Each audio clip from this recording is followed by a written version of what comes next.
Passion story comes from the Gospel of John, the 18th and 19th chapters. Jesus went out to his disciples across the Kindred Valley to a place where there was a garden, which he and his disciples entered. Now Judas, who betrayed him, also knew the place, because Jesus often met there with his disciples. So Judas brought a detachment of soldiers together with police from the chief priests and the Pharisees. And they came there with lanterns and torches and weapons. Then Jesus, knowing all that was to happen to him, came forward and asked them, "Whom are you looking for?" They answered, "Jesus of Nazareth." Jesus replied, "I am he." Judas, who betrayed him, was standing with them. When Jesus said to them, "I am he," they stepped back and fell to the ground. Again he asked them, "Whom are you looking for?" And they said, "Jesus of Nazareth." Jesus answered, "I told you that I am he. So if you are looking for me, let these men go." This was to fulfill the word that he had spoken. "I did not lose a single one of those whom you gave me." Then Simon Peter, who had a sword, drew it, struck the high priest's slave, and cut off his right ear. The slave's name was Malchus. Jesus said to Peter, "Put your sword back into its sheath. Am I not to drink the cup that the Father has given me?" So the soldiers, their officers, and the Jewish police arrested Jesus and bound him. First, they took him to Annas, who was the father-in-law of Caiaphas, the high priest that year. Caiaphas was the one who had advised the Jews that was better to have one person die for the people. Simon Peter and another disciple followed Jesus. Since that disciple was known to the high priest, he went with Jesus into the courtyard of the high priest. But Peter was standing outside the gate. So the other disciple, who was known to the high priest, went out, spoke to the woman who guarded the gate, and brought Peter in. The woman said to Peter, "You are not also one of the man's disciples, are you?" He said, "I am not." Now the slaves and the police had made a charcoal fire because it was cold, and they were standing around it and warming themselves. Peter also was standing with them and warming himself. Then the high priest questioned Jesus about his disciples and about his teaching. Jesus answered, "I have spoken openly to the world. I have always taught in synagogues and in the temple, where all the Jews come together. I have said nothing in secret. Why do you ask me? Ask those who heard what I said to them. They know what I said." When he had said this, one of the police standing nearby struck Jesus on the face, saying, "Is that how you answer the high priest?" Jesus answered, "If I have spoken wrongly, testify to the wrong. But if I have spoken rightly, why do you strike me?" And Annas sent him bound to Caiaphas, the high priest. Now Simon Peter was standing and warming himself. They asked him, "You are not also one of his disciples, are you?" He denied it and said, "I am not." One of the slaves of the high priest, a relative of the man whose ear Peter had cut off, asked, "Did I not see you in the garden with him?" Again, Peter denied it. And at that moment, the cock crowed. Then they took Jesus from Caiaphas's to Pilate's headquarters. It was early in the morning. They themselves did not enter the headquarters, so as to avoid ritual defilement and to be able to eat the Passover. So Pilate went out to them and said, "What accusation do you bring against this man?" They answered, "If this man were not a criminal, would we have had him handed him over to you?" Pilate said to them, "Take him yourself and judge him according to your law." The Jews replied, "We are not permitted to put anyone to death." This was to fulfill what Jesus had said when he indicated the kind of death he was to die. Then Pilate entered the headquarters again, summoned Jesus, and asked him, "Are you the king of the Jews?" Jesus answered, "Do you ask this on your own, or did others tell you about me?" Pilate replied, "I am not a Jew, am I?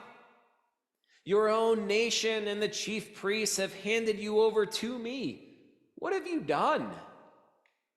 Jesus answered, "My kingdom is not from this world. If my kingdom were from this world, my followers would be fighting to keep me from being handed over to the Jews. But as it is, my kingdom is not from here." Pilate asked him, "So you are a king?" Jesus answered, "You say that I am a king. For this I was born. For this I came into the world, to testify to the truth. Everyone who belongs to the truth listens to my voice." Pilate asked him, "What is the truth?"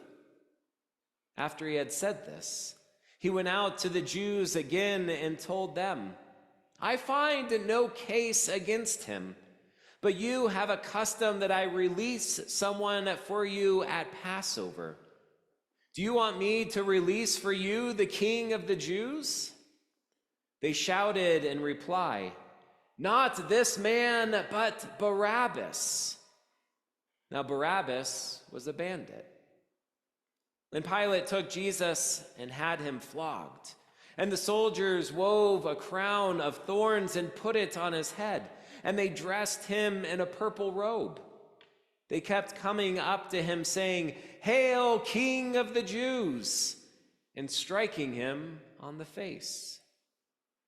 Pilate went out again and said to them, "Look, I am bringing him out to you to let you know that I find no case against him."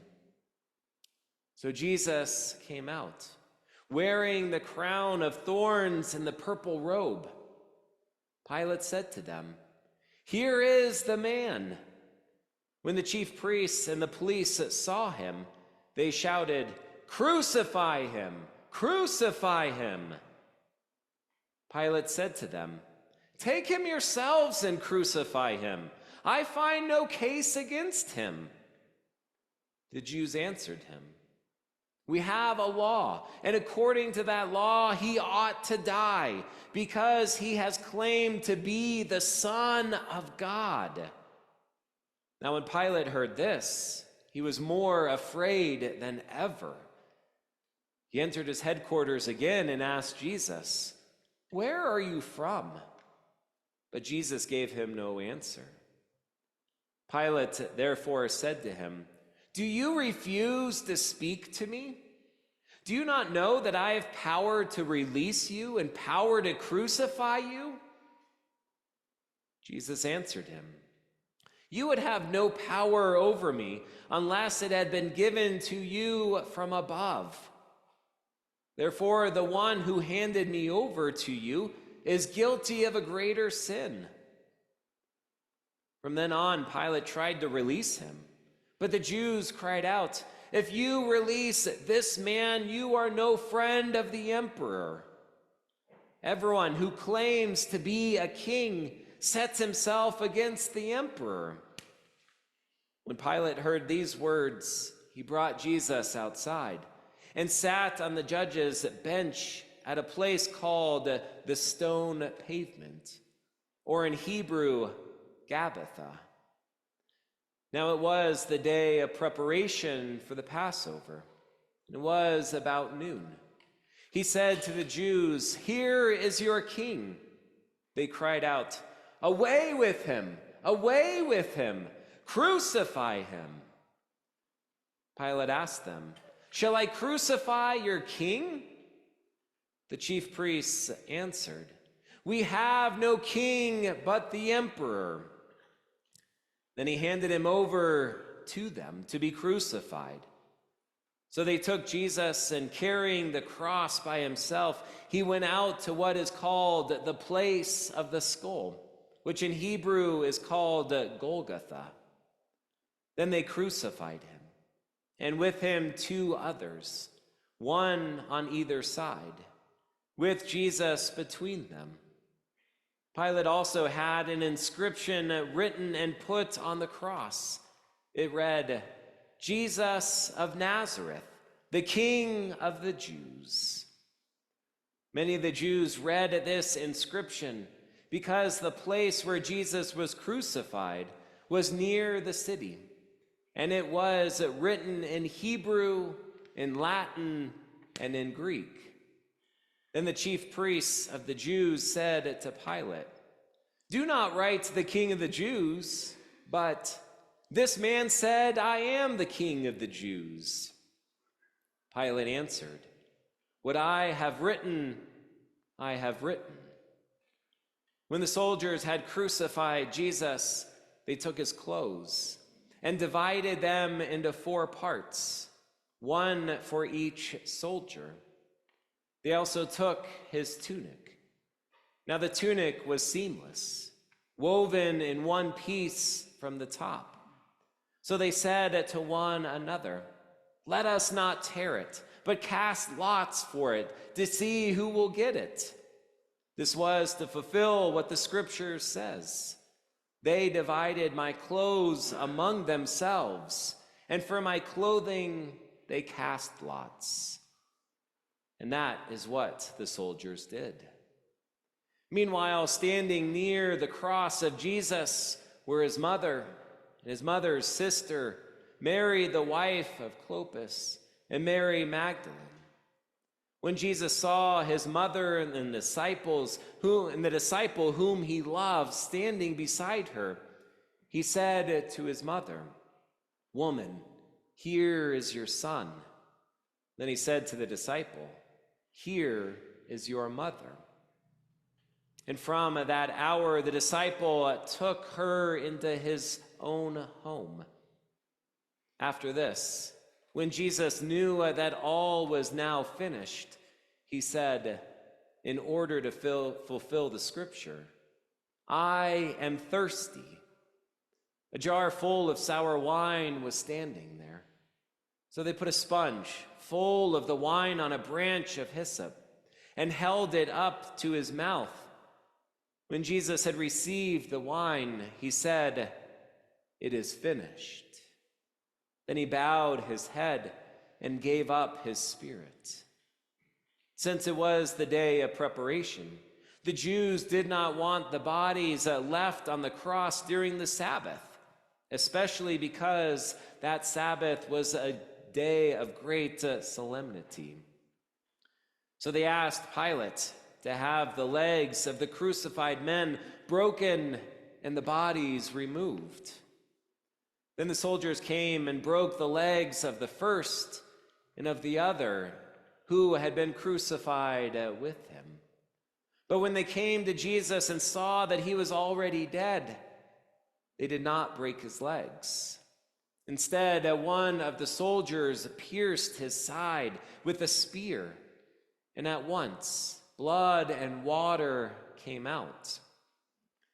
He who saw this has testified, so that you also may believe.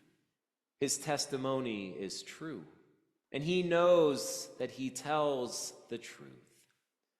These things occurred so that the scripture might be fulfilled. None of his bones shall be broken. And again, another passage of scripture says, they will look on the one whom they have pierced. After these things, Joseph of Arimathea, who was a disciple of Jesus, though a secret one, because of his fear of the Jews, asked Pilate to let him take away the body of Jesus. Pilate gave him permission. So he came and removed his body.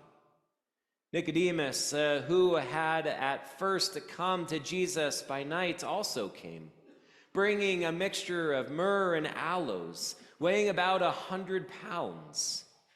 They took the body of Jesus and wrapped it with the spices and in linen cloths, according to the burial custom of the Jews. Now there was a garden in the place where he was crucified, and in the garden there was a new tomb in which no one had ever been laid. And so, because it was the Jewish day of preparation and the tomb was nearby, they laid Jesus there.